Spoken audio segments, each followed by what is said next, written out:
dear learners and viewers. I'm so very glad to be able to connect to you for today's discussion that is centering on one of our important papers in the MA course, MEG-01. MEG-01 is basically a paper on British poetry. British poetry, and we in this paper we cover all those poets who have, right from Chaucer onwards and up to T.S. Eliot and other modern poets. And we give you a broad sense of how the British poetry evolved. And in today's presentation, for example, you will be able to see, we'll discuss primarily, the influence of metaphysical poetry. It is during the Renaissance times that these poets came and created such a buzz, and there was a bit of a vacuum in between, a phase where they were not referred to as much. But then T.S. Eliot studied their works and then created through his understanding, through his critical opinion, he said that there is a sense of poetic impact that these people have created, and readers at large should connect to them. So in today's session, we'll see what is metaphysical poetry, how did it start, who coined the term metaphysical poetry, what are the major characteristics. So we'll be able to see through what these people were trying to say. And we'll also look at the major practitioners of metaphysical poetry. So I'm going to give you an overview as to what constitutes metaphysical poetry, primary concerns, what did they engage with, did they focus on love, what kind of love, physical love versus platonic love, and critical approaches, how people from time to time have read about metaphysical poetry, examples and explanation of select passages I'll try to discuss with you. So let's get started with this. And I would say that when we are studying metaphysical poetry under this paper, MEG-01, I think this term metaphysical poets was coined by Samuel Johnson. And he said this, Johnson's referred to this in a little different way, in a little pejorative way, because he said that these people affected metaphysics. If you look at the literal understanding of the word meta is beyond, and physical is the physical consideration, physical view, physical idea of life. So metaphysical poetry is people who look at life, people who capture life, portray the themes and issues of life beyond what is visible. So I think that there is this, when Johnson talked about it, Samuel Johnson coined this term. He said that, these people crossed the boundaries and kind of transcended the visible space or the space kind of delineated for the poets. So 17th century poets whose work is characterized by the use of complex and elaborate images or conceits. We will discuss at large what is conceit, what is the far-fetched comparison part, typically using an intellectual form of argumentation to express emotional states. This is very important. Like these people, when we are discussing about John Donne, Andrew Marvell, other people, like they just in line with university wits. University wits, when we discussed in last class, Lyly, Keats, Marlowe, Nash, these people also studied in major universities, Oxford, Cambridge. So and they have a certain degree of academic orientation. So they invest huge degree of their learning into their poetry. Of course, they present it in a very colloquial manner. We'll discuss that. And let's look at who are the major poets. We can look at, for our understanding, John Donne, George Herbert, Henry Vaughan, and Andrew Marvell, and there are a couple of other poets. I mean, it's not that big a list, but these people, let's look at their characteristics and see how they managed to create that impact. It is the metaphysical poetry is spiritual and often religious themes. For example, if I give you example of John Donne, you will find that the first phase he engages with all themes, including love, including the mundane affairs. But towards the second phase, he completely devotes himself to religious poetry, Better My Heart, and all those poems focus on love as the unison of soul, very important thrust. And if we go back and see that kind of in the chronological way, today it is easy to talk about physical love, carnal love, but in those days, Renaissance time, 17th century, you find that there was a bit of a problem, and church was dominant, and they were saying that only a sense of distance from the physical world, distance from the mundane world, and the kind of temptations is important, and that is the only way to achieve sense of nearness to God. So now these people are coming to us and kind of giving us kind of response, a rebuttal, a kind of break to that thinking, and they are saying no celibacy, but physical understanding of this world will count in a big way. So physical love is not something profane. They are saying that it is when you look at John Donne, he says, for God's sake, hold your tongue and let me love. And then he, in one of the poems, he seeks canonization. He claims for canonization, sainthood, for his act of indulgence in the act of love, physical love. So metaphors, puns, paradoxes, and meter. But what you find in this, that these poets come to us and such important comparisons play upon languages. When we say pun, paradoxes are created, and meter, very structured understanding, argumentation is being put to us to create the impact. Some of the poems are highly dialogic, as if they are talking to you, so conversational, as if they are trying to engage you in that discussion to bring forward a point of, like some people call, some analysts, commentators call these people lawyers, like they argue, argumentative. They say that this is as if they are putting forward a strong case with evidences in their favor. So we look at how a blend of emotion and intellectual ingenuity connected by conceit or wit. We find that in metaphysical poets, there's a definite element of wit. They come out with argumentation, and that argumentation is supported by a kind of comparison. This is conceit, that we were referring to, a little far-fetched comparison to bring home the point that they want to say. Suppose if they are talking about a religious idea, a kind of pleading for God, pleading for God's mercy. So they will compare themselves with one thing. They will set up a comparison and then will set up kind of their theme. So this is, this is something that very important, that, you are often asked about what is a metaphysical conceit. Metaphysical conceit is a ploy, is a technique in the hands of these poets to set up a comparison, and then to use this comparison to kind of build up a strong case for their favor.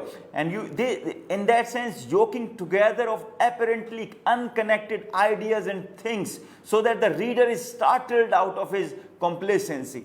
You'll find that, if you read the poem, the flea is like a flea is a small flying hanging insect.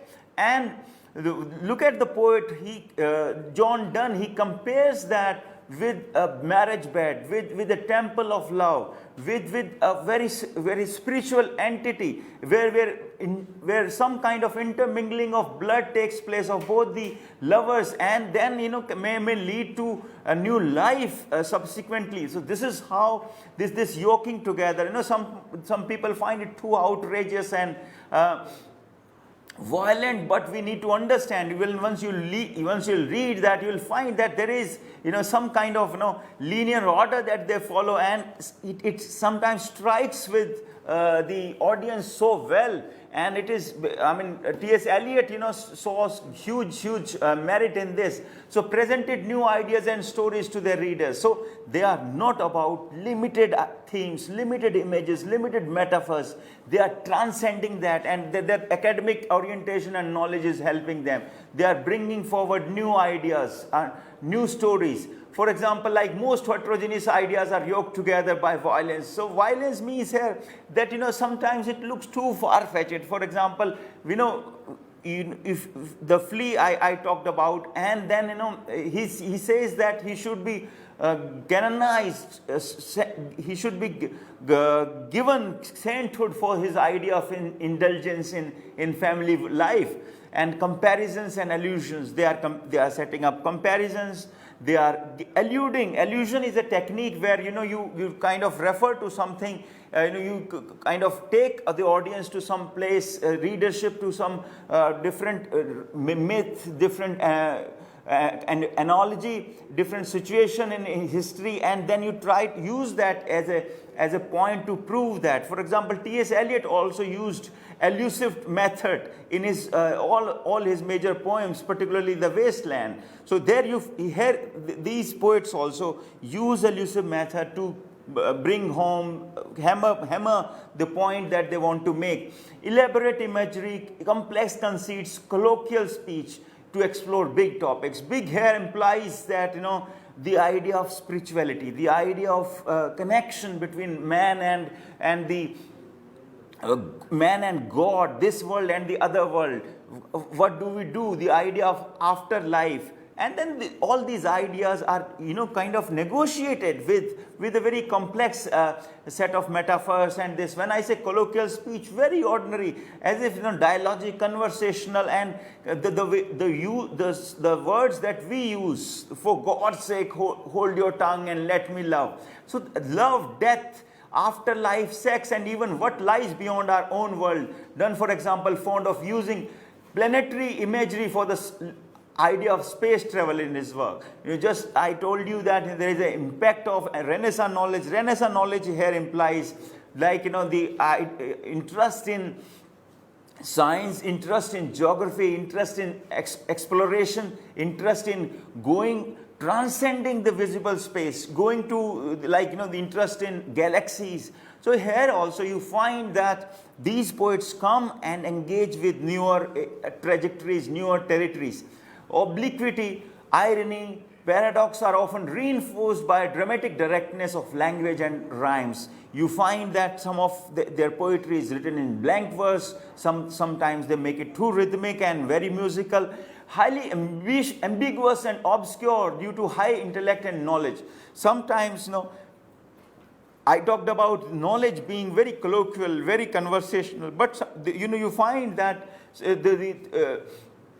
knowledge and intellect that you find, very learned components, and very intense, and very sometimes sit very heavy on your head. Every line conveys lots of meanings in new words. Well, loaded with knowledge, loaded with, like when they say, for example, this I'm repeating this sentence. For God's sake, hold your tongue and let me love. It is not that he is asking the listener, the reader, or the person who has come to meet him for love making.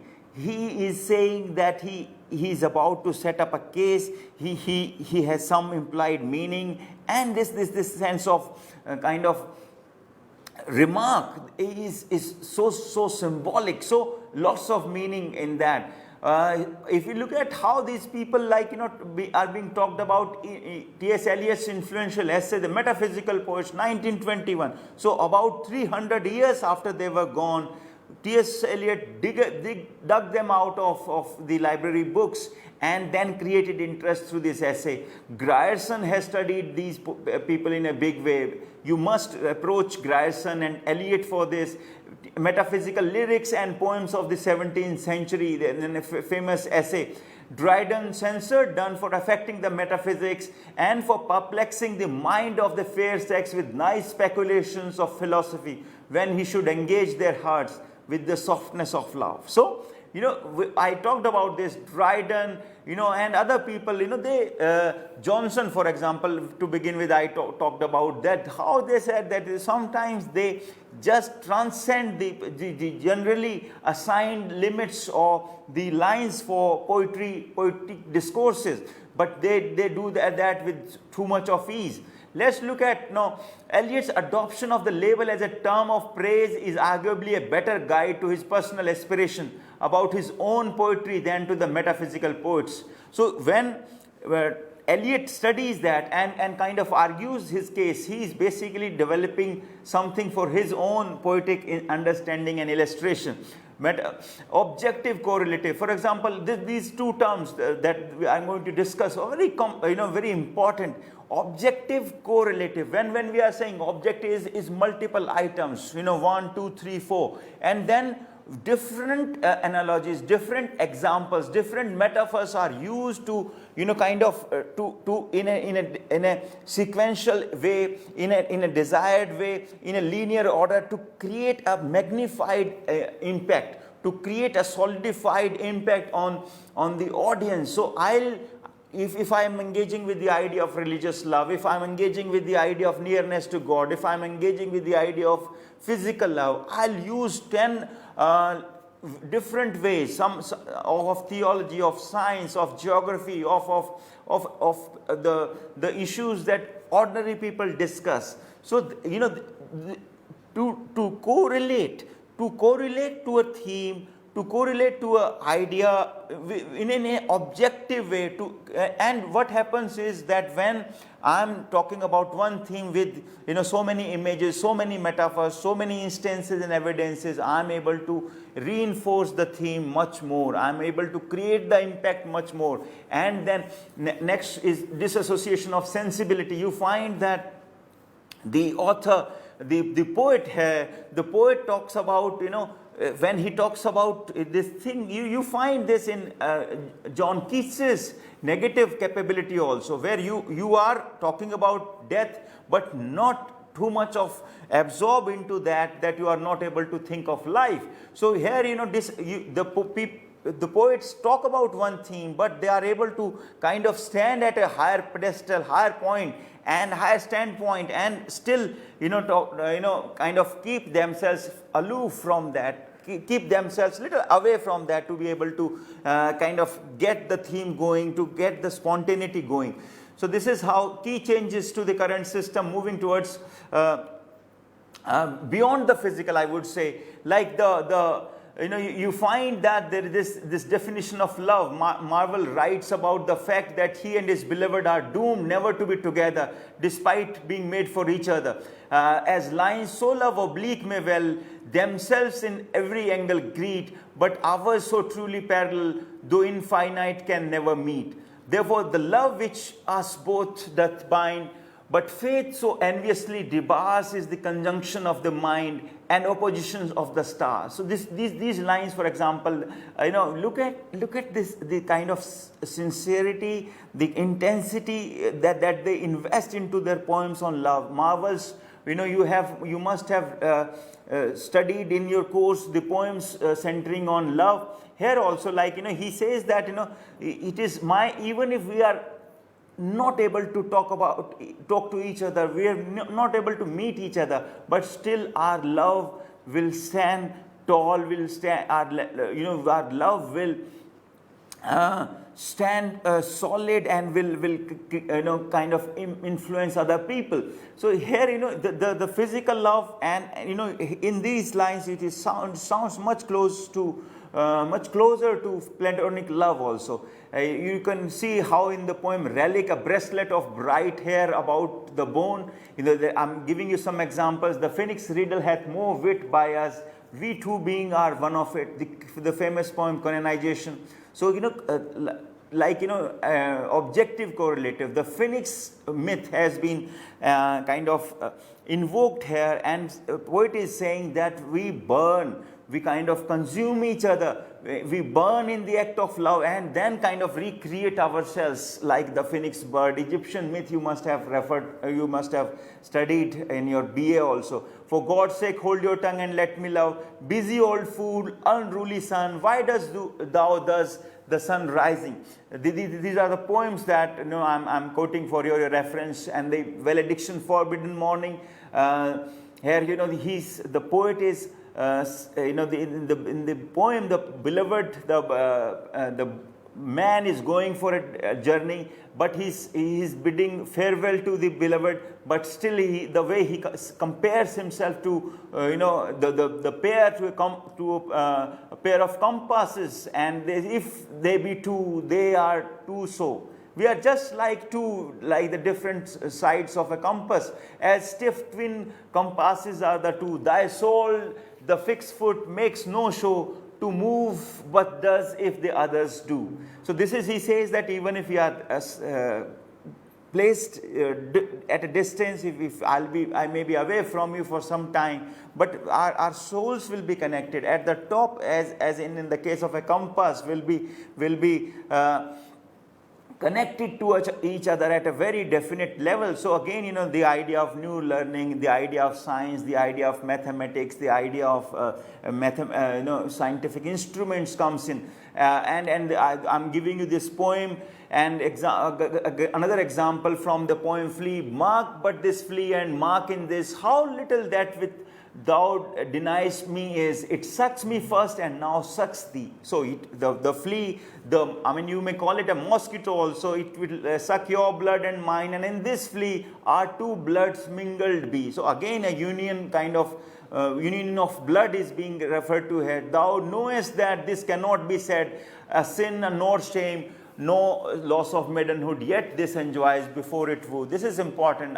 This gives you a great demonstration of the sense of poetic presentation that these people do. I talked about features, so concentration, big concentration, learnedness, unification of sensibility.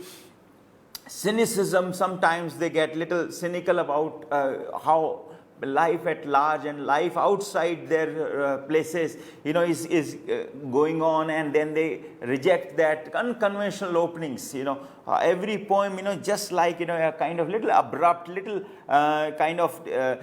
strange also, and then it takes the audience by the surprise. Learnedness, I told you about this. Death be not proud. See, this challenge to the death, though some have called thee mighty and dreadful, for thou art not so. Holy Sonnet 10, in John Donne says that death is just like, a step beyond sleep, and in fact it is powerless, it is weak, and no one should be afraid. You must read all these poems, Elegy 1, for the fuller understanding of metaphysical poetry. Fond woman, which would have thy husband die, and yet complains of his great jealousy. Again, a sense of love, physical love, afterlife, and sense of connection between two human beings. I'm going to close today with these references. So I'm giving you some books like 5 Metaphysical Poets, John Bennett, Helen Gardner's book Metaphysical Poets, Penguin 1957, Patricia Beers, An Introduction to Metaphysical Poet.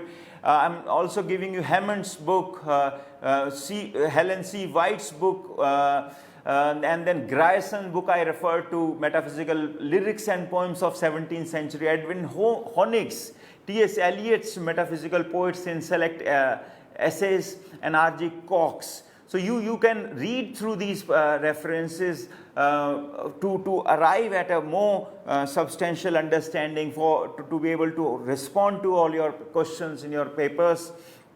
And this is how we will conclude. We'll come back to you with another dimension. We'll study poet-wise also, who are all the poets in our subsequent lectures. Thank you very much.